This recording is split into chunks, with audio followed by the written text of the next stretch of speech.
If you've ever played a trading card game before, you know just how expensive it can be. Between opening sealed products, hoping you'll get the exact cards you're looking for, or paying for individual cards off of websites like TCG Player, trading card games can be an extremely expensive hobby. Unfortunately, the case isn't much different for the One Piece trading card game, with many of the meta decks being comprised of high-priced staple cards, and many of the best-looking cards being locked behind a paywall. The hobby can get expensive quite quickly. For many card game enthusiasts, this drives a wedge between the desire to be competitive and the health of their bank accounts. But just like our future king of the pirates, we have to start somewhere. That's why I'm going to be taking on the challenge of starting from a singular One Piece TCG starter deck with a weekly budget of $10 to go towards upgrading my deck and $5 going towards weekly tournament entry. Do you think I'll be able to manage the challenge of taking down my local competitive scene? Or will the restriction of playing on a budget have a greater impact than we can even imagine? Let's find out. Welcome to Budget Pirate Progression. Ladies and gentlemen, we are back for week 3 of the Budget Pirate Progression series. I am insanely impressed for how we performed last week, going 3-1 and being able to claim our first bit of pricing of the series. We have a couple things to do before we take off to locals this week, including opening up our tournament pack that we got for entry of last week to see if we can pull a Kamazo to add into the deck list, as well as adding in our Dawn card that we pulled at the end of last episode, and finally spending our $10 budget for the week and making those upgrades and showing off the deck profile for you guys. Let's hop straight into the deck profile and see what we're going to be taking to locals this week. Alrighty, without any further delay, let's hop right in and open up our tournament pack, see what we get.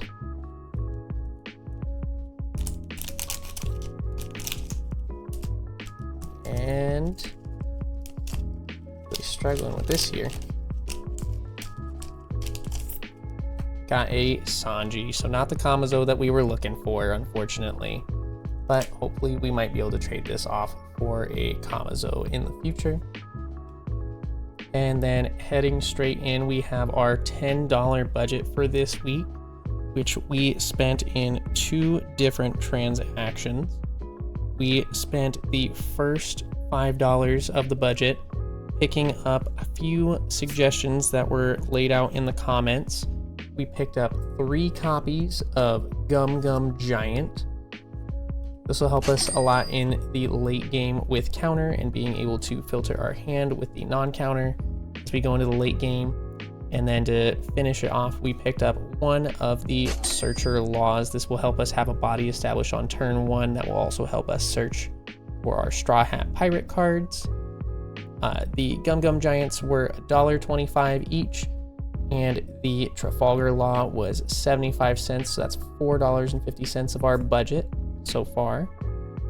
And then next up, we picked up 2 copies of Eustace Captain Kidd 5/6 blocker that on my turn, once per turn, when a Dawn is returned to the Dawn deck, can add an active Dawn from the Dawn deck.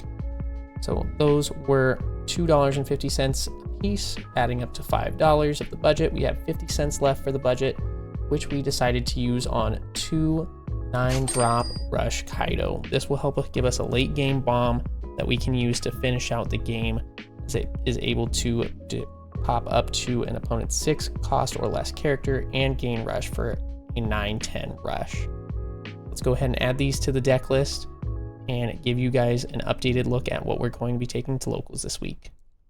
Alrighty, here we have our updated deck list along with the cards that we ended up substituting out for this week. We took out 1 Honokichi as it has no counter, and there's certain times where it just kind of clogs up the hand. We took up 2 of the bad Usahachis as we added more counter with the Gum Gum Giants. Took out 2 of the Jinbeis because we added in 2 of the Eustace Kid, and it's just an all-around better card to play if we have it. Took out 2 copies of the Zoro just because there's never really an opportunity for us to play it, never really a time where it comes in handy to ramp. And then of course we took out 1 of our event searchers to replace with the Searcher Law. Go ahead and set these off to the side and go over the deck list for you guys. Starting off here, we have our 2 copies of the Kaido that we picked up for this week. We have 4 copies of Luffy Taro, 4 copies of Sangoro. That's our bread and butter play of the deck, is being able to play Luffy Taro into Sangoro. 2 copies of Useless Kid that we picked up here, 2 copies of Jinbei still, 4 copies of Onami to help us filter the hand, 3 copies of Orobi, 2 copies of Honokichi, 4 copies of our Searcher Zoro-Jiro, 4 for Nosuke, 4 of the good Usohachi, 2 of the not as good Usohachi. We have 4 copies of our Chappa Iman, and 1 copy of our Trafalgar Law Searcher, 3 copies of our Searcher event when you're at sea you fight against pirates, 1 copy of Judgment of Hell, 1 copy of Blast Breath, and 3 copies of Gum Gum Giant to round out the deck list. We're going to get packed up and head on down to locals, and we'll see you guys there. Alrighty, we just made it to locals. We're going to try and see if we can get some trades going, look for something to trade that Silver's Rayleigh for, and if not, we're just going to go ahead and get set up for the tournament, and I'll update you guys after round 1.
Ladies and gentlemen, we are back for our round 1 recap for week 3. We paired up against Blackbeard, the same one that got 2-finger pistol triggers on me before, and I was playing the matchup well. I probably could have played it slightly better, but unfortunately I set up blockers. I had game ready to go on the next turn, and I swing into one of his last lives, yet again finger pistol to take out my blocker to secure him the game. So unfortunately, we are starting this week off 0-1, but hopefully we'll be able to take it back with the next few rounds. I'll update you guys after round 2.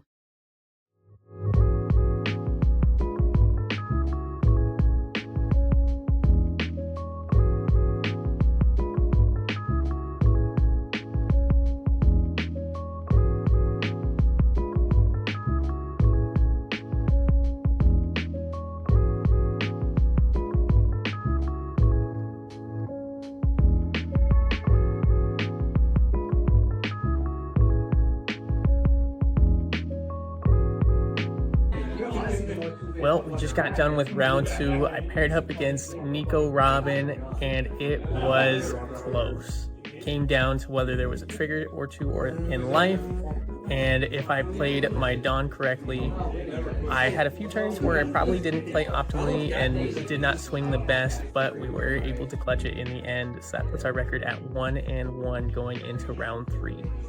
Hopefully we'll be able to finish out 3-1 tonight, but we'll see. I'll update you guys after round 3.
Editor's side note here for round number 3 tonight. I ran out of storage in the middle of the game, and so we do not have the ending footage of that game, unfortunately. Ladies and gentlemen, we just finished up with round 3. I paired up against Shanks, and it came down to the wire. I thought all was lost because they had 2 Dawn up, 1 life remaining, which means they were going to be able to counter out of everything.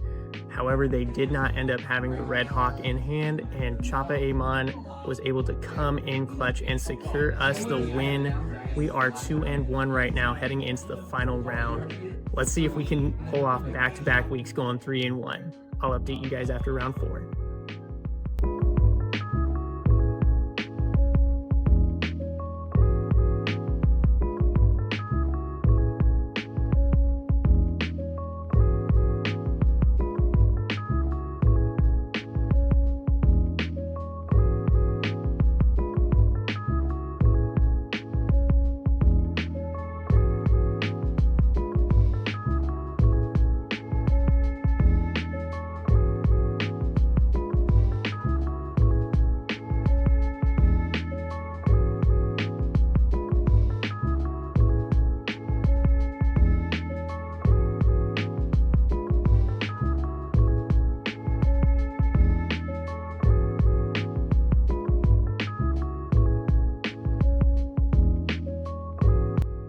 Ladies and gentlemen, we just finished up with round 4. We ended up pairing into Bonnie for the final round, and my opponent was pretty bricked up in their hand. They had, I think, 3K counter for the entire game, so it was a real rough game for them, but we ended up clutching it out, so that means we are going to get prizing tonight with a finishing record of 3-1. I'll record out the prizing being divvied out, and then we'll meet you back at home to see us open up those packs.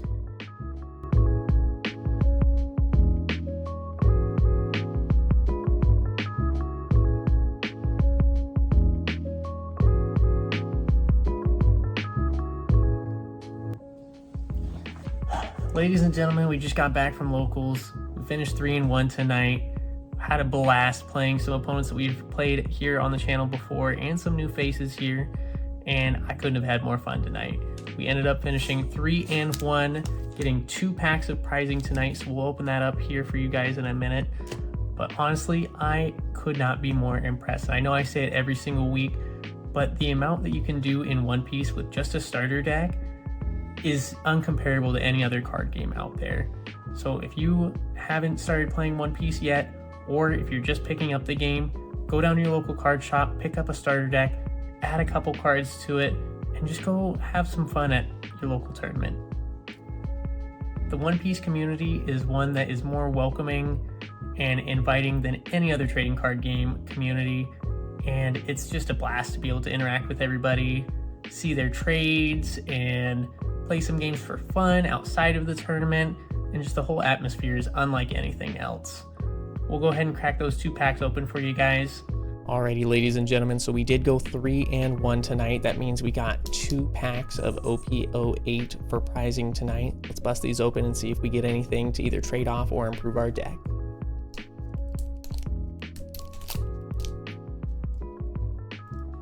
Looks like a normal pack here.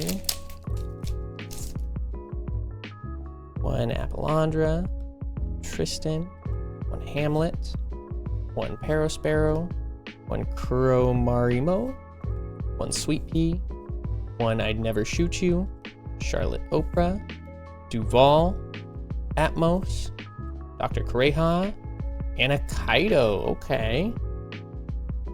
Not the best hit, but it's something.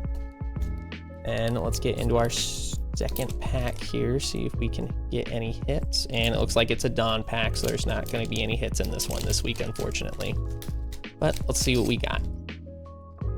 Discount Hyoko, Shishilin, Apollandra, Sweet Pea, I'd Never Shoot You, Giovanni, Nekomamushi, Charlotte Oprah, Kalgara Leader again, Copy of King, Orcus D Ace, and a Dawn card. Alrighty, we're going to throw this Dawn in with our other Dawn cards, and then we will add the Kaido to our trade binder and see if we can make any trades happen for anything that can help out in our structure deck adventures here.